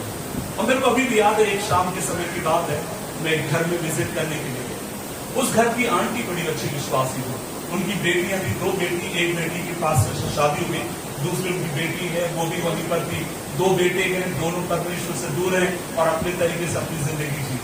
एक शाम के समय में उस घर में गया, मैं वहां पर थोड़ी देर बैठा, मैंने उनके साथ बैठकर प्रार्थना, आंटी के साथ बैठकर मैं बात करता रहा। और जब मेरा जाने का समय हो गया, मेरे को याद है वो शनिवार का दिन था, और जब मेरा जाने का समय हो गया, मैंने कहा आंटी अब प्रार्थना करेंगे। आंटी ने बोला ठीक है भैया प्रार्थना करेंगे। और इससे पहले मैं प्रार्थना करता, मैंने देखा आंटी का बड़ा लड़का भी वहां खड़ा था, उसका नाम अनिल था। मैंने कहा अनिल इधर आओ। उसने बोला क्या बात है भैया, वहां सब लोग भैया बोलते थे, क्या बात है? मैंने कहा अनिल यहाँ पर खड़े हो जाओ, हम लोग मिलकर प्रार्थना करें। वो प्रभु को नहीं मानता है, लेकिन मेरी इज्जत करने के कारण वो वहीं पर खड़ा हुआ है। और मैं परमेश्वर के वचन को निकालता हूँ और जोर जोर से मैं परमेश्वर के वचन को पढ़ता हूँ, प्रार्थना करता हूँ, आमीन बोलता हूँ, अपने घर पर आता हूँ। जिस चर्च में मैं रहता था, नीचे चर्च था, ऊपर नीचे मेरा रहने की जगह थी, ऊपर में चर्च था। और मेरे को याद है मैं जब वापिस आ गया, शनिवार का दिन था, मैं अकेला था, तो मैं चर्च में ऊपर चल फिर के प्रार्थना कर रहा था। और मेरे को आज भी याद है जब मैं प्रार्थना कर रहा हूँ, उतने में मेरे को जोर से ऐसा आवाज आई जैसे किसी ने चर्च के दरवाजे पर या तो किसी ने लात मारी है या जोर से किसी ने पत्थर फेंक के मारा। मैं डर गया, मैंने बोला अरे, मैं घबरा के मैंने कहा ये को क्या से आवाज आ रही है, क्या हो गया? और मैं तुरंत दौड़ कर मैं नीचे आया। जब नीचे आया, देख रहा हूँ थोड़ी देर पहले जिस अनिल से मैं मिलकर आया था ना, ये अनिल वहां पर सामने खड़ा, कह रहा भैया जल्दी दरवाजा खोली। अनिल क्या हो गया? भैया जल्दी खोली। मैं दरवाजा खोलता हूँ और जैसी खोलता हूँ वो अंदर की तरफ आता है। मैंने बोला क्या हो गया? और वो खुद ही जाके दरवाजा बंद करता है और मेरा हाथ पकड़ कर कहता है अब अंदर की तरफ चलिए। मैं बोला अंदर क्यों लेकर जा रहा हूँ? नहीं, आपको अंदर आना पड़ेगा। और मुझे जबरदस्ती लेकर जा रहा। मैंने कहा बात तो बता, तुमको अंदर लेकर जा रहा? नहीं, आप मेरे साथ अंदर चलिए। और जैसे ही उस मेरे को पकड़कर अंदर की तरफ ले गया, आप विश्वास नहीं करेंगे, एक बड़ी सी छुरी को निकालकर बड़ा सा चाकू था। मैंने बोला ये क्या है? वो चाकू मेरे पैर की तरफ फेंक देता है और मेरे को याद है वो घुटने टेक कर रोता है जोर जोर से। मैंने बोला क्या हो गया? ये चाकू क्यों लेकर आए हो, क्या हो गया? आपका मेरे से कहता है किशोर भैया पिछले कुछ महीने से मेरे पास काम नहीं। और वो कहता है मैं किसी पास काम मांगने के लिए गया और किसी ने मेरे से बोला देखो काम तो हमारे पास है नहीं, किसी की अगर हत्या कर सको तो हम उसके बदले में तुम्हें 30,000 रुपए देंगे। भैया मुझे 15,000 रुपए एडवांस दे दिया है, मुझे बताया गया कब सामने व्यक्ति कहां से आता है कहां से जाता है, मुझे छुरी भी दे दी है। और भैया जब मैं निकलने के लिए हुआ शाम के समय आप मेरे घर पर आए हैं और मैं ये सोच रहा हूं जब आप चले जाएंगे ना तब जाकर मैं उस व्यक्ति का काम तमाम कर दूंगा। पर जब मैं सोच ही रहा हूं और मैं अंदर बैठ के प्लान बना रहा था, आपने जाने से पहले मुझे बुलाया। आप जब खड़े थे और आपने जब परमेश्वर के वचन को जोर से पढ़ा, प्रार्थना की, आप चले गए। वो वचन मुझे कहता है मैं जो कर रहा हूं पाप करने जा रहा हूं, मैं किसी की हत्या करने जा रहा हूं, मैं पाप करने जा रहा हूं। और वो तो वैसे कहता किशोर भैया मैं डर गया, मेरे हाथ पैर कांपने लगे हैं और इसलिए मैं आपके पास दौड़ कर आया हूं, मुझे बचा लीजिए, मैं क्या करूं। और उस दिन वो जवान घुटने देकर यीशु मसीह को प्रभु जानकर स्वीकार करता है। मैं आपसे कहता हूं वचन में ताकत है एक हत्यारे को परमेश्वर के काम में लगाने की। परमेश्वर के वचन में ताकत है एक व्यक्ति जो किसी को मारना चाहता है तो उसकी जिंदगी को बदलने के लिए विश्वास करो। लिसन टू मी, ध्यान से सुनिए। इसलिए वचन की शक्ति को आप कम ना जाना। Spend time with the word of God. Yakub ने क्या किया? अब आप मुझसे कहेंगे पास्टर जी क्या याकूब के पास बाइबल थी? नहीं थी। उन दिनों में परमेश्वर कैसे बात करता था? प्रभु सपने में बात करता था, प्रभु दर्शन में बात करता था। ना केवल सपना, ना केवल दर्शन। क्या आप जानते हैं प्रभु की बातें कहानियों के रूप में उनके बच्चों के पास थी। अब्राहम ने अपने अनुभव की कहानी किसको सुनाई? इसहाक को सुनाई। इसहाक ने उन कहानियों को किसको सुनाया? अपने बच्चों को सुनाया। मैं आपसे कहना चाहता हूं इस तरीके से उन दिनों में परमेश्वर का वचन बात किया जाता था। कहानियों के जरिए, दर्शन के जरिए, अलग अलग तरीके से परमेश्वर बात करता है। मेरे भाई बहनों में आपसे कहना चाहता हूं आप वचन को पढ़िए, समय बिताइए। कोई आपको बुद्धू बनाने ना पाए, कोई उल्टी सीधी। आजकल पता क्या हो गया, कोई भी आपके घर आएगा आपके लिए उल्टी सीधी भविष्यवाणी करेगा, उल्टे सीधे शब्द कहेगा, आप उस पर विश्वास करेंगे और अंत में क्या होगा? आप ठोकर खाएंगे। और लोग ठोकर खा रहे हैं, लोग ठोकर खा रहे हैं, लोग चर्च छोड़ रहे हैं, लोग कह रहे हैं हमें ऐसा ईश्वर नहीं चाहिए, हमें इस तरीके के वचन नहीं चाहिए जो हमसे झूठ बोले जा रहे हैं। और मैं आपसे कहूंगा सारी गलती उनकी नहीं है, कुछ गलती तो आपकी भी है क्योंकि आप आलसी हैं खुदा के वचन को पढ़ने के लिए। स्टडी पढ़ो, वचन को पढ़िए, ताकि कल जब आपसे कोई कुछ कहेगा आप उसको बोल सकते हैं। है मैंने कुछ दिन पहले एक गाने का क्लिप सुना था, मैं कल रात में भी बोल रहा था। एक गाने का क्लिप मैंने सुना, मुझे बहुत अच्छा लगा। कल मैं जब अपने बेटे के साथ आ रहा था, मैंने अपने बेटे को बोला पूरा गाना लगाओ यूट्यूब पे ढूंढ के, और उसने पूरा गाना लगाया।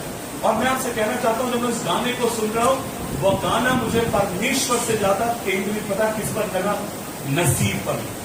जिसका जैसा नसीब, जिसका जैसा नसीब, प्रभु हमारा ऐसा नसीब, उसका ऐसा नसीब। और मैं एक बात आपसे कहूं, बाइबल नसीब के ऊपर विश्वास नहीं करती।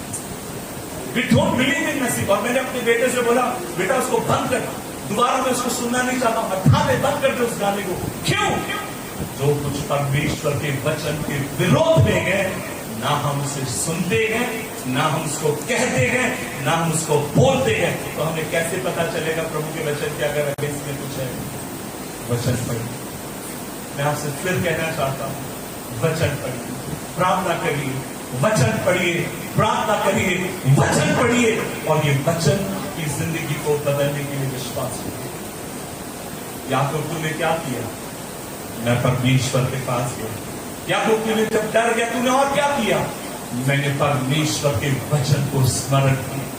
दो बात और है जिसको बोलकर मैं अपनी बातों को विराम देना चाहता हूं। उसकी 10 आयत और ये मेरे दिल के बहुत अधिक निकट है। लिखा है तूने जो जो काम अपनी करुणा सच्चाई से अपने दास के लिए किए, कि मैं अपनी छड़ी लेकर यरदन नदी के पार आया था और अब मेरे पास 2 दल हो गए और परमेश्वर ऐसे ऐसे काम तूने किए गए जिसके लिए मैं योग्य नहीं था। ध्यान दीजिए, आप उसकी प्रार्थनाओं को ध्यान से सुनिएगा। मुझे पता नहीं कितने लोग ध्यान से सुनिए। आप उसकी प्रार्थनाओं को ध्यान दीजिए।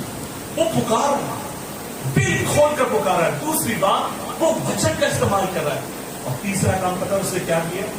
वो थोड़ी देर के लिए रुक गया। और रुक कर उसने क्या किया, पीछे पलट कर दिया। प्रभु मैं जब यहां पर आया था ना, मैं क्या लेकर आया था, एक लाठी लेकर आया था।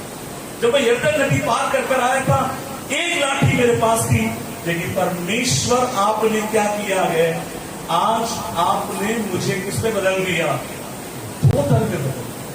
पता है याकूब क्या कर रहा है, वो थोड़ी देर रुक कर पीछे की तरफ देखकर याद कर रहा, कह रहा है जब मैं आया था मेरे पास क्या था, एक लाठी था, कौन था मेरा अपना, कोई नहीं था, और आज मेरे पास प्रभु ने इतना मुझे बदल दिया है, इतना बढ़ा दिया है। याकूब पता क्या कहना चाह रहा है, याकूब ये कहना चाहता है जिस परमेश्वर ने 20 साल पहले मुझे बचाया ना, वही परमेश्वर मुझे अभी भी बचाने के लिए विश्वास योग्य है। एक बात आपसे कहूं, आई लव उसका ये पोर्शन मुझे बहुत पसंद है। मैं कौन था, मेरा घराना क्या था। देखिए कई बार हम सब इंग्लिश में शब्द है जिसको कहते हैं पैनिक, हम बहुत अधिक घबरा जाते, क्या होगा, कल बच्चों की फीस दे दी, कल ये होगा, प्रभु नहीं होगा तो क्या होगा, क्या होगा। मैं आपसे कहता हूं रुकिए रुकिए रुकिए, जो बच्चा, जो परमेश्वर आपके बेटे को, बच्चे को LKG से 12वीं तक अगर पढ़ा सकता है, क्या वो आपके बच्चे की कॉलेज की फीस देने में आपकी मदद नहीं कर सकता। थोड़ी देर के लिए रुकिए। जो लोग कार चलाते हैं उनको पता है, कार में एक व्यू मिरर होता है, अंदर में लगा होता है, एक और कांच लगा होता है। आप बीच में उसमें देखते हैं, क्यों देखते हैं, ताकि आप पीछे कोई गाड़ी तो नहीं आ रही, आप उसको देखते हैं। लेकिन आप पीछे देखकर ही गाड़ी चला नहीं सकते हैं, आपको बीच में देखना होगा कहीं पीछे से कोई ठोक ना दे, पीछे से कोई तेजी से आ तो नहीं रहा। और वो व्यू मिरर बार बार आपको क्या याद दिलाता है, पीछे की सड़क याद दिलाता है। अब एक बात आपसे कहूंगा, हम सबकी जिंदगी में जब हम परमेश्वर की भलाइयों को याद रखते हैं ना, ये ऐसे मिरर का काम करता है जो हमें स्मरण दिलाता है हमारा परमेश्वर हमारे साथ पिछले दिनों में विश्वास होता है। कैसे वो हमें यहां तक लेकर आया, किसने तरीके से उसने हमारी जिंदगी को बनाया। और याकूब कहता है परमेश्वर जब मैं आया था कुछ नहीं था मेरे पास, तूने मेरी सहायता करी। अगर तू तब कर सकता है तू अब भी कर सकता है, अगर तू तब बचा सकता था तो अब भी बचा सकता। और मैं आपसे कहना चाहता हूं, इसलिए बाइबल कहती है हे मेरे मन यहोवा को धन्य कहा और उसके किसी भी उपकार को ना भूलना, क्योंकि जब मैं उसके उपकारों को स्मरण करता हूं, उसके उपकारों को याद करना, पता मुझे क्या याद दिलाता, परमेश्वर की विश्वास योग्य, वो विश्वास योग्य, वो भला है, वो अच्छा है, वो मुझे कभी छोड़ता नहीं है, वो मुझे कभी त्यागता नहीं है, वो भला है, वो महान परमेश्वर है। और एक और चीज आपसे कहना चाहता हूं, जितना मैं अधिक उसके उपकारों को स्मरण रखूंगा, उतना अधिक परमेश्वर की आराधना का मन मेरे भीतर होगा। मैं हमेशा उदाहरण दूंगा, आप देखा जब राजा दाऊद राजा बनने के बाद उसको लगा कि अब तो राजा बन गया, सब कुछ बढ़िया हो गया, और तब उसके मन में ये विचार आया मुझे परमेश्वर के संदूक को कहां लेकर आना है, अपने नगर में लेकर। और बाइबल कहती है, हम सब ने सुना होगा, बहुत सारे वर्शिप करने वाले हमेशा कहते हैं ना, राजा दाऊद वहां पर क्या कर रहा था, नाच रहा था, और वो नंगा भी हो गया, उसको पता नहीं चला, नंगा नहीं हुआ, अंदरूनी वस्त्र पहना हुआ था, इतना नाच रहा था, उसके वस्त्र भी उतर गए, उसको पता नहीं चला। इतनी बात आपसे पूछना चाहता हूं, क्या वो शुरू में नाच रहा नहीं, वो कब नाचने लगा।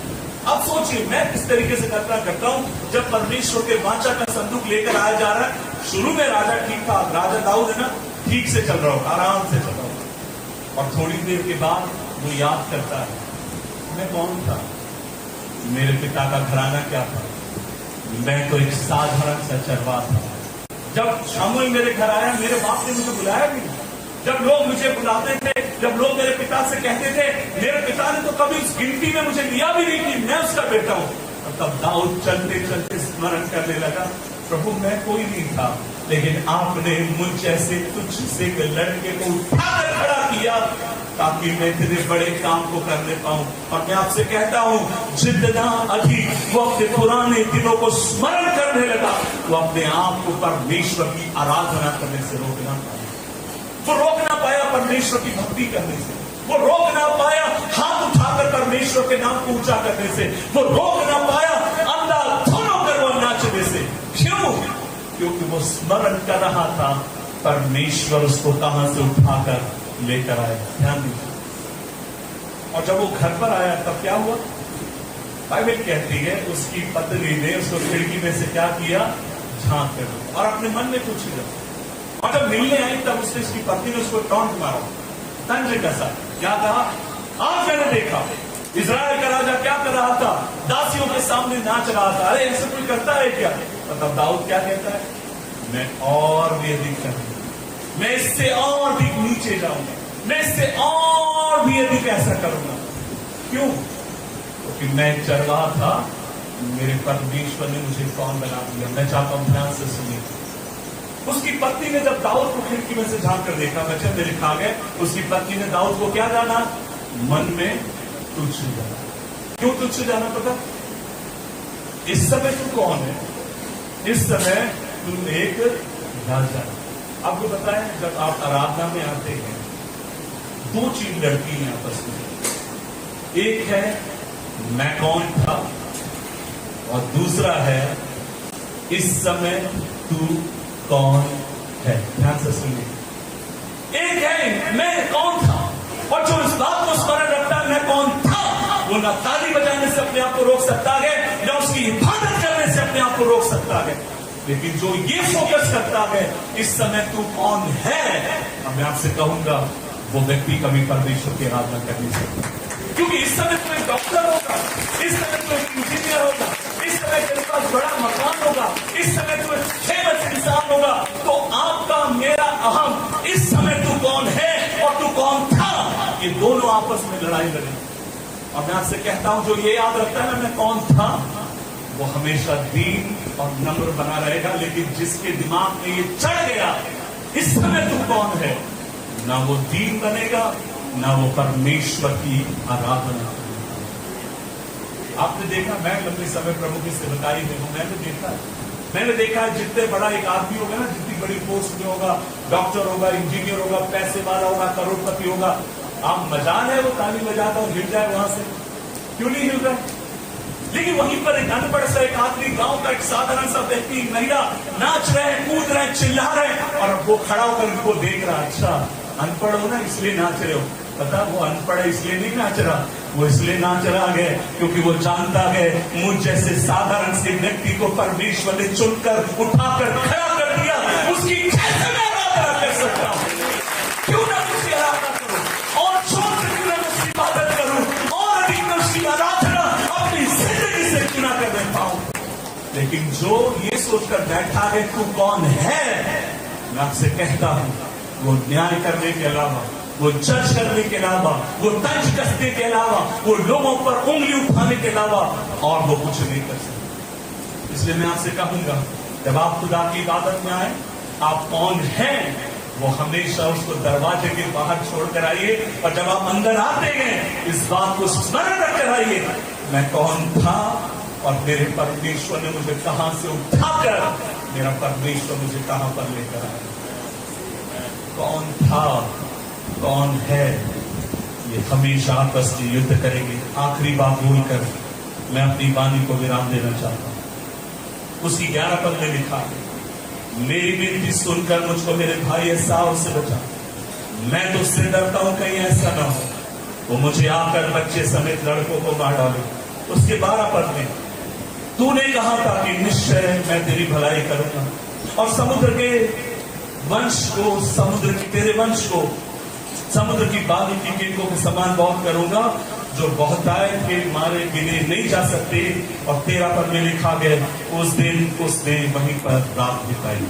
सुनिएगा मेरी बात को, मैं चाहता हूं उसको ध्यान से सुनिए। कई बार लोग हमसे सवाल करते हैं पास्टर जी कैसे प्रार्थना करनी चाहिए, किस तरीके की प्रार्थना करनी चाहिए? क्या कई लोग कहते हैं क्लेम करिए, कई लोग कुछ कहते हैं, और अच्छी बात है आप जो कुछ समझाते सिखाते अच्छी बात है।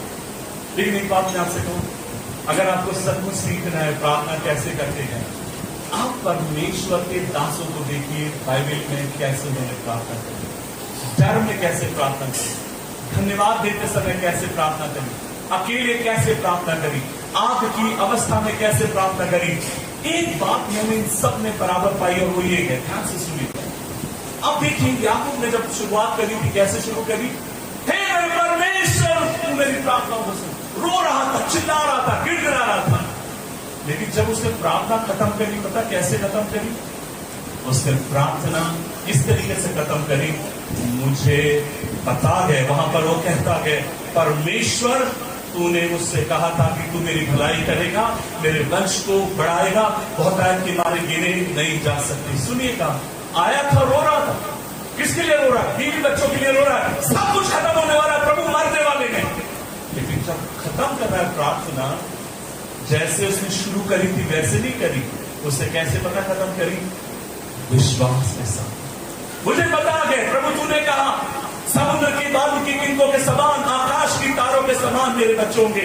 तो फिर इसका मतलब ये है, मेरे बच्चे मरेंगे नहीं, परंतु वो जिंदा रहेंगे। जब आप प्रार्थना की शुरुआत करते हैं, आपको जो बोलना है, जितना बोलना है, जितना चिल्लाना है, जितना आंसू बहाना बहा लीजिए। लेकिन जब आप खड़े हो, इस विश्वास के साथ खड़े होइए, मेरी प्रार्थना सुन ली, मेरी प्रार्थना सुन ली गई। परेशानी कहां पर है? हम रोते रोते आते हैं, हम रोते रोते जाते हैं, रो रो कर छाती पीट पीट कर आए और छाती पीट पीट कर चले गए। लेकिन आप बाइबल की प्रार्थना को देखिए, पूरी बाइबल में जब आप प्रार्थना को देखेंगे, आप भजनों को देखिए, परमेश्वर तू अपना मुख क्यों छुपाए रहता है, तू कहां छुपा गए, क्यों नहीं दुआ को सुनता है। लेकिन जब उन्होंने खत्म करी, पता उन्होंने प्रार्थना आशा में, विश्वास के साथ अपनी प्रार्थना को क्या किया, उन्होंने विराम दिया। आज मैं आपसे कहना चाहता हूं, मेरे भाई मेरे बहन, ध्यान से सुनिएगा सब लोग। आप कितने भी व्याकुल होकर आए, कितने भी अविश्वास में आए, कितने भी रोते हुए आंसू बहाते आए, आ जाइए। लेकिन जब यहां से उठकर जाना, इस विश्वास के साथ जाना, मेरी प्रार्थनाएं सुन ली गई हैं, मेरी प्रार्थनाएं सुन ली गई हैं, मेरा चेहरा लज्जित नहीं होगा, मेरा परमेश्वर मेरे चेहरे को रोशनी से कर देगा। मेरी जिंदगी का इस कहानी को, मुझे कहानी बोलना बहुत अच्छा लगता है, ये सारी कहानियां मेरे पास। मेरी जिंदगी का सबसे कठिन एक दौर था। मैं 2005 में विदेश में पढ़ने गया, सिंगापुर में पढ़ने गया, और मेरी माँ का फोन आ रहा था। मेरी माँ मेरे से कह रही थी किशोर लौट कर आओ। उस समय मेरी बहन की शादी नहीं हुई थी, वो 29 साल की हो चुकी थी। कॉलेज वाले ने मुझे बोला किशोर भाई, हम आपको एक और साल सिंगापुर में पढ़ाने के लिए तैयार हैं, पढ़िए यहाँ पर। मेरी माँ ने बोला बिल्कुल नहीं, तू लौट कर आ, तेरी बहन की शादी नहीं हो रही, शादी करना है। तो मैं 1 साल पढ़ाई खत्म कर मैं वापस भारत आया, और मैं छुट्टी लेकर कुछ दिन के लिए अपने घर पे था, ताकि अपनी बहन की शादी कर सके। और मेरी बहन लगभग मेरे से 4 साल बड़ी, और कहीं भी हम लोग जा रहे हैं, लड़का मिल नहीं रहा, कहीं भी जा रहे हैं, रिश्ता हो ही नहीं रहा है, क्योंकि हमारा घर छोटा है। माँ भी काम करती गए, मैं तो सेवा में हूँ, दोनों छोटे भाई कहीं काम करते गए, कहीं भी रिश्ता बन नहीं। बहुत कोशिश कर रहे हैं, कहीं नहीं बन रहा। उन 3 दिनों में मेरे एक मामा है जो कि डीजीएम पोस्ट से रिटायर्ड हुए थे, BSNL में बहुत बड़े अधिकारी थे, लगभग 11 जिलों के बड़े अधिकारी थे, और वो रिटायर्ड होकर वो भी नागपुर शहर में हमारे घर के पास रहने हैं। वो प्रभु को नहीं जानते, हम लोग प्रभु को मानते हैं।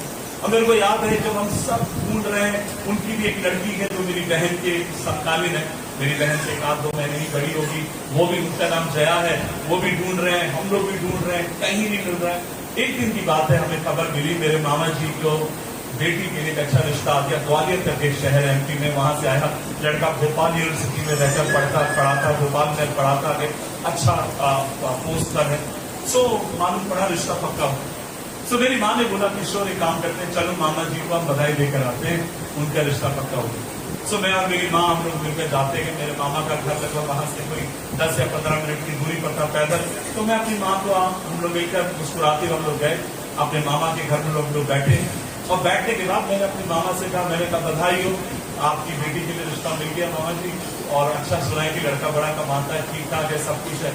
हम लोग बात कर रहे हैं, खुशी की बात कर रहे हैं, अच्छी बात कर रहे हैं। जब हम लोग बोल ही रहे हैं, उतने में मेरे मामा जी ने मेरी माँ की तरफ देखकर कहा, मेरी माँ का नाम, घर का नाम आशा है, वैसे सुनीता है, और तब मेरे मामा जी ने कहा, देखो आशा और किशोर, तुम लोग भी बहुत दिन से लड़का ढूंढ रहे हैं ना, मिला नहीं, और तुम्हें नहीं मिला इसलिए नहीं मिला क्योंकि तुम अभी ईसाई बन गए। एक काम करो, मेरी माँ से उन्होंने एक काम करो, एक पेपर लेकर आओ, और उस पेपर में मैं लिख देता हूँ, आज से लेकर हम यीशु मसीह को छोड़कर हम जहां से आए थे ना, वहीं पर वापस जा रहे। और जब वो बोल रहे थे वो सुनकर मुझे थोड़ा गुस्सा आया। मैंने अपनी माँ का हाथ पकड़ा और मैं देख रहा हूँ वहां पर जितने भी हमारे रिश्तेदार बैठे हैं, सबको प्रभु को नहीं जानते, वो सब हमारा उपहास कर रहे हैं, वो सब हमारा ठट्टा उड़ा रहे हैं, वो सब प्रभु का नाम ले लेकर हमको नीचे गिराने की बात कर रहे हैं। और जब बहुत ज्यादा सुनने से बाहर हो गया, मैंने अपनी माँ का हाथ पकड़ा और मैंने उनकी तरफ देखकर कहा, यहाँ बैठे हुए एक एक व्यक्ति को छोड़ सकते हैं, यीशु मसीह को छोड़ने का तो सवाल ही पैदा नहीं। और मैं बोलकर खड़ा हो गया, मैं खड़ा हो गया और जैसे मैं खड़ा होकर निकलने के लिए हुआ, मेरे मामा ने, जैसे आपके घर में कभी कुत्ता आता है, जैसे हम उसको धिक्कार कर भगा देते हैं, मुझे और मेरी माँ को ऐसे धिक्कार कर भगाया, दोबारा कभी अपनी शक्ल नहीं दिखाना, बहुत आ गए यीशु वाले। अच्छा, मैं अपनी माँ का हाथ पकड़ता हूँ, मैं कहता हूँ, माँ हम लोग यहाँ एक क्षण भी नहीं रुकेंगे, जहां हमारे प्रभु की इज्जत थी, हम लोग क्या करेंगे। और मैं अपनी माँ का हाथ पकड़ कर निकल आता हूँ। और जब मैं रोड पर आ गया, मैं भी चुपचाप चल रहा हूँ, मेरी माँ भी मेरे बगल में चुपचाप चल रही है। और थोड़ी देर के बाद मैंने अपनी माँ की तरफ देखा, वो रो रही। मैंने अपनी माँ से बोला क्या हो गया किशोर, क्या तेरी बहन की कभी शादी नहीं हुई? मैंने अपनी माँ से बोला, माँ तू रो क्यों रही? जिस प्रभु पर हमने भरोसा रखा, अगर उसने हमें अभी तक लज्जित होने नहीं दिया, तो तू देखना अभी भी हमें लज्जित होने नहीं देगा। और वो रोए जा रही और मेरे को भी रोना आ गया। मैं उसके आंसू पोंछता हूँ, मैं उसको गले लगाता हूँ, मैं कहता हूँ, माँ तू रो मत, कुछ ना कोई रास्ता निकलेगा और तू देख लेना, सब बढ़िया हो जाएगा। और तब मैं अपनी माँ को आंसू उसके पोंछता हूँ। और मेरे को अभी भी याद है, मेरे घर की दूरी पर एक जैन मंदिर था, मंदिर के बगल में मैं अपनी माँ से कहता हूँ, माँ एक मिनट के लिए रुक जा। बोला क्या बात है? मैं उसके कंधे पर हाथ रखता हूँ और मैं अपनी माँ के साथ प्रार्थना करता हूँ। और जब मैं प्रार्थना कर रहा हूँ, प्रार्थना करते समय एक वचन मेरे दिल में प्रभु ने डाला, ना आंखों ने देखा, ना कानों ने सुना, ना किसी इंसान के दिल में आई उन बातों को जिन्हें परमेश्वर ने प्रेम करने वालों के लिए सिद्ध किया। मैंने अपनी माँ को बोला, मैंने कहा, माँ ना आंखों ने देखा, ना कानों ने सुना, ना किसी के दिल में आई वो बात परमेश्वर अपने प्रेम करने वालों के लिए करने जा रहा है। मेरी माँ से मैंने कहा, माँ प्रभु मुझसे अपने वचन से बात कर रहा। ना आंखों ने देखा, ना कानों ने सुना, ना किसी के दिल में आई, परमेश्वर वो बात अपने मानने वालों के लिए करने जा रहा है। मैं अपनी माँ के आंसू पोंछता हूँ, वो मेरी आंसू पोंछती है। और मैं आपसे कहना चाहता हूँ, बहुत बेइज्जती हम दोनों की हुई थी। और हम लोग वहां से निकल कर मुस्कुरा कर मैंने माँ से कहा, मैंने कहा, माँ चुपचाप चुपचाप क्यों चल रही, क्यों मिलकर एक गाना गाए? मेरी माँ ने बोला तू शुरू कर। और तब मैंने गाना शुरू किया, ना देगी मुझे दुनिया कभी भी कोई सुख और शांति आराम, मेरे यीशु के साथ धन्य संगति में सदा मिलती खुशी मुझको, प्रभु का धन्यवाद करूंगा। आपको आता है, मैं सब गाएंगे, उसकी संगति में सदा रहूंगा, साथ चलूंगा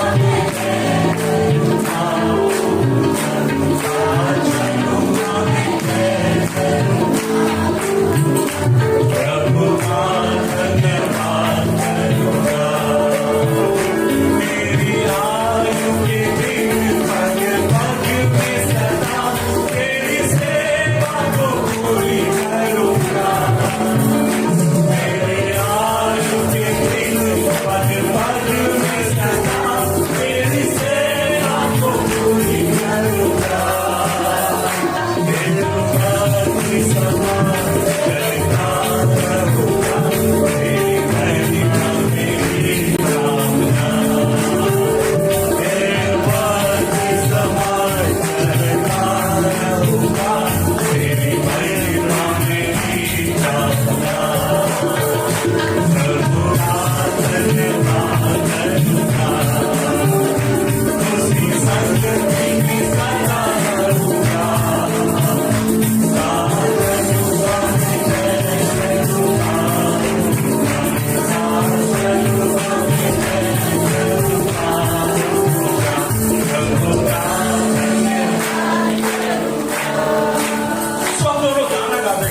घर के बाहर पहुंचे। उस समय मेरी बहन के बाहर खड़ी है और हम लोगों को देखकर बोली क्या हो गया? मैंने बोला कुछ नहीं हुआ। और आप वास्तव में हमारी आंखें तो सूजी हुई थी। बोला क्या हो गया, तुम लोग की आंखें सूजी क्यों है? मतलब मैंने अपनी बहन को बताया, देख वहां पर ऐसे ऐसे गए, थोड़ा निंदा हो गई, इस तरीके से बोला। आपको तो मेरी बहन ने मेरे से एक शब्द कहा, किशोर मैं प्रभु के सामने एक वादा करती हूँ, अगर शादी करूंगी विश्वासी लड़के से, नहीं तो जिंदगी भर मैं घर पर कुंवारी बैठी रहूंगी। और मैंने बोला देख हम दोनों मिलकर सेवा करेंगे, लेकिन याद रख ना आंखों ने देखा न कानों ने सुना न किसी के दिल में आई, परमेश्वर अपने प्रेम करने वालों के लिए वो बात सिद्ध करता गया। कहानी छोटी करके कहूंगा, हम लोग बहुत दुखी हो गए थे, उस कहानी ने हमें बहुत तोड़ दिया था और हम लोग लगातार प्रार्थना में बैठे थे। कुछ दिन के बाद की बात, एक बार मेरे पास नागपुर शहर में के थोड़ी दूर कामटी करके एक जगह है, अगर आप कभी वहां गए आपको पता, वहां का कैंटोनमेंट एरिया, वहां से फोन आया, आप पास किशोर बोल रहे हैं। मैंने एक लेडी ने मुझे फोन किया, मैंने कहा जी मैं बोल रहा हूँ। मैंने कहा आप कौन? उन्होंने कहा मेरा नाम रीता यादव है। मैंने कहा बोलिए मैम कैसे आपने याद किया? उन्होंने कहा मैंने सुना आपकी एक बहन है, पास्टर जी मेरा भाई है जो वेस्टर्न कोल फील्ड में अच्छी पोस्ट पर है और हम आपकी बहन को देखना चाहते हैं। मैंने उनको बोला आप देखने आ जाइए, सब लोग मिलकर आ जाइए, देख लीजिए, ऐसा मत करिएगा आप आएंगे अगली बार फिर लड़का आएगा फिर बाप आएगा फिर माँ आएगी। मैंने कहा इकट्ठा आइए, देख लीजिए, पसंद होगा, प्रभु की योजना में होगा। कहानी छोटी करके कहूंगा, जब वो लोग आए तब मालूम पड़ा लड़का जो आया था वो सरकारी नौकरी पर, उसकी माँ सरकारी नौकरी से रिटायर्ड हुई, पिताजी सरकारी नौकरी से रिटायर्ड हुए, 5 भाई बहन वो सब की सब सरकारी नौकरी पर है, अच्छी पोस्ट पर है। मैंने अपनी माँ की तरफ देखकर कहा, मैंने कहा माँ रिश्ता नहीं होगा, हमारे पास कुछ नहीं है, तो उस बड़े बड़े अधिकारी पोस्ट वाले हैं।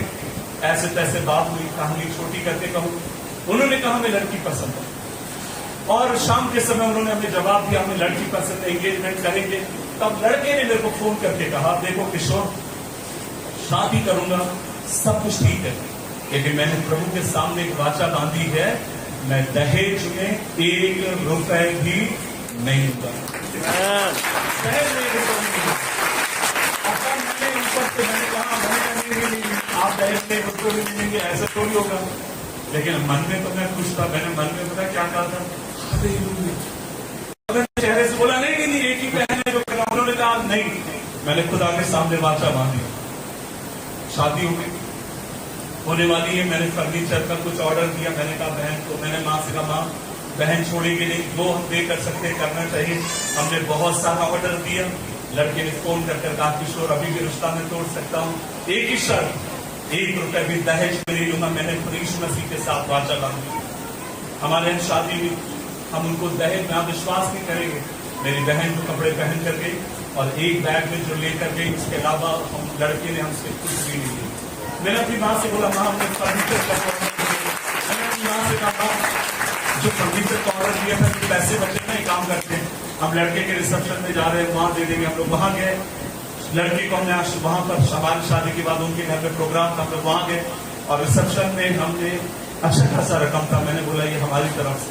लड़के ने मेरी तरफ देखकर बोला किशोर मैंने कहा था, मैंने कहा आपने कुछ भी कहा, हम अपनी खुशी से दे रहे हैं, उसने रख लिया। 4 दिन के बाद मेरे को दिल्ली जाना है, शादी हो गई, मेरी बहन अपने घर में खुश है। 4 दिन के बाद मेरे से मिलने आई, उस समय मैं और मेरी माँ ही घर में थे और कोई नहीं था। और जब वो लोग आए मैंने उनको अंदर स्वीकार किया। मेरे को याद है सामने के रूम में मेरी बहन और जीजा बैठते गए। मैंने अपनी माँ से बोला माँ चाय बनाओ, तो चाय बनाने के लिए अंदर के रूम में गई। मैं भी अंदर के रूम में गया और पानी लेकर आया।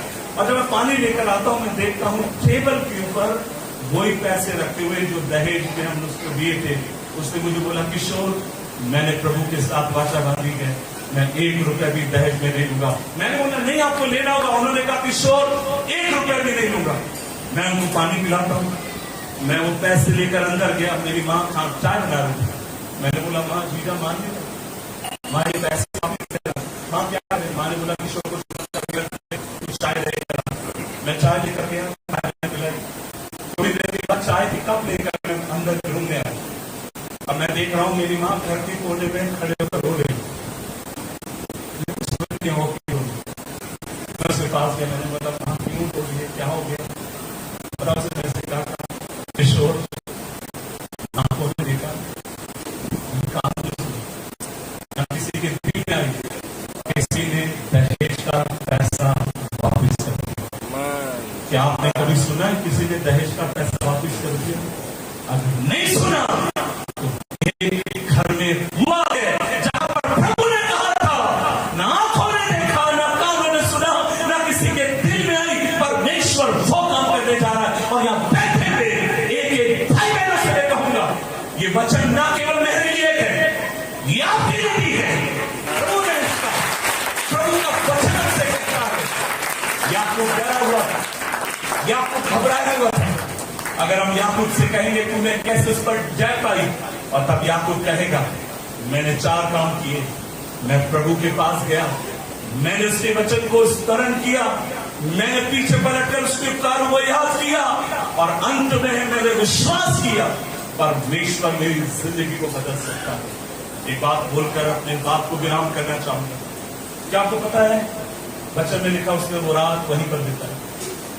ये कौन सी रात थी? या याकूब के जीवन की सबसे खतरनाक रात थी। जो बाइबल पढ़ते हैं आपको पता होगा, सवेरे उसी रात में परमेश्वर आकर याकूब से क्या करता है? मुलाकात करता है। और वचन में लिखा परमेश्वर और याकूब के बीच में मल्लयुद्ध हुआ। वहां हाथापाई नहीं हुई है। होशे की किताब में लिखा गया याकूब वहां पर प्रार्थना में लगा हुआ, आंसुओं में लगा हुआ था, और परमेश्वर को याकूब के लिए उतरना पड़ा। और परमेश्वर कहते हैं तेरा नाम क्या है? प्रभु याकूब है, धोखेबाज। याकूब का मतलब धोखेबाज है। और प्रभु ने कहा आज मैं तेरे नाम को हमेशा के लिए बदलता हूं, अब तेरा नाम धोखेबाज नहीं होगा। एक बात आपसे कहूं, ये 4000 साल पुरानी कहानी है। याकूब, प्रभु ने क्या बोला? अब से तेरा नाम याकूब नहीं पर क्या होगा? इस्राएल होगा। याकूब 4000 साल पहले मर गया, लेकिन इस्राएल आज भी जिंदा है।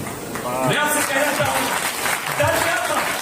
डर ये था सब कुछ खत्म हो जाएगा। और प्रभु की योजना खत्म करने की नहीं थी, प्रभु की योजना उसको आशीष देनी थी।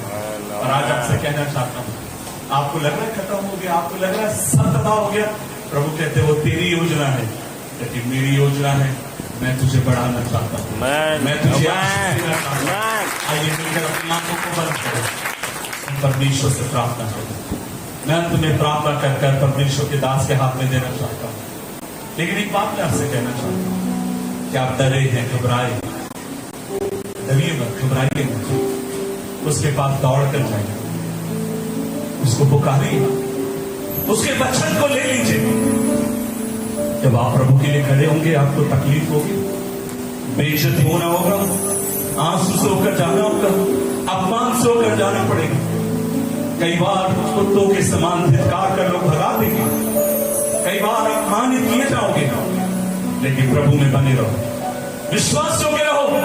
एक दिन आएगा जो बात आपको डराती थी वो बात आपके लिए गवाही बनकर खड़ी हो जाएगी, वो बात भलाई बनकर खड़े हो जाएगी, और आप पीढ़ी दर पीढ़ी उस बात की गवाही देकर कहोगे परमेश्वर भला गया, परमेश्वर अच्छा गया, उसकी करुणा सदा की।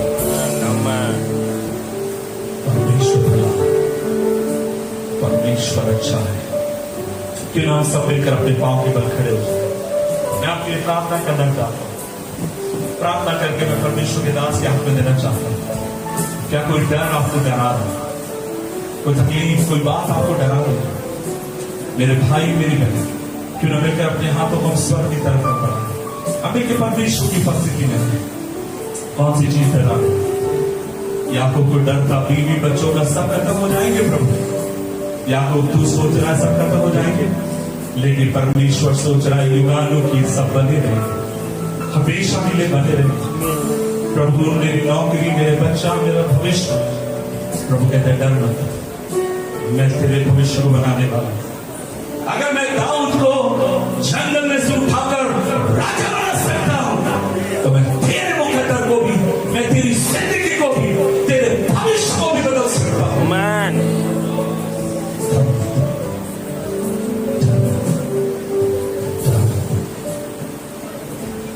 क्यों न मिलकर अपने हाथों को उठाकर अगले एक सेकंड मिलकर प्रभु से प्रार्थना करें। क्यों न मिलकर हम कहें प्रभु आप हमारे गढ़, आप हमारे स्वामी, हम मरेंगे नहीं, हम जिंदा रहेंगे, हम मरेंगे नहीं, हम अपने परमेश्वर के लिए जिए। मुझे पता नहीं आज कितने लोगों ने इस वचन को स्वीकार किया, लेकिन एक बात यहाँ पर नबूवत के तौर पे कहना चाहूंगा, अगर आप प्रभु के साथ ईमानदार रहेंगे, आज की आपकी जितनी भी समस्याएं, मुझे पता नहीं क्या क्या है, ज्यादा दिन नहीं, ये सारी समस्याएं बड़ी गवाही में बदलने जा रही है, बड़ी गवाही में बदलने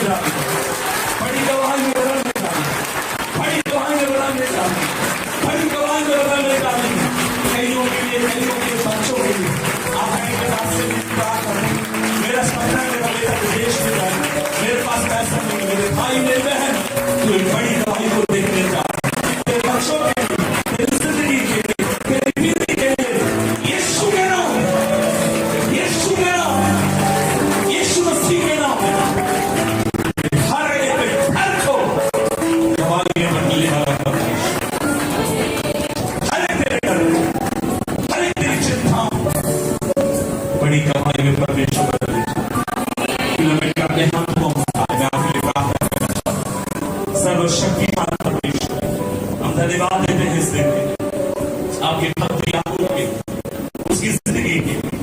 प्रभु जी को भी डर गया था, घबरा गया था, लेकिन वो डरा हुआ घबराया हुआ आपके पास आया। उसके मन में मौत मौत मौत चल रही थी, मृत्यु मृत्यु खत्म हो गया। लेकिन जब उसने सोचा, जब सब कुछ खत्म हो गया, प्रभु जी वो रात का समय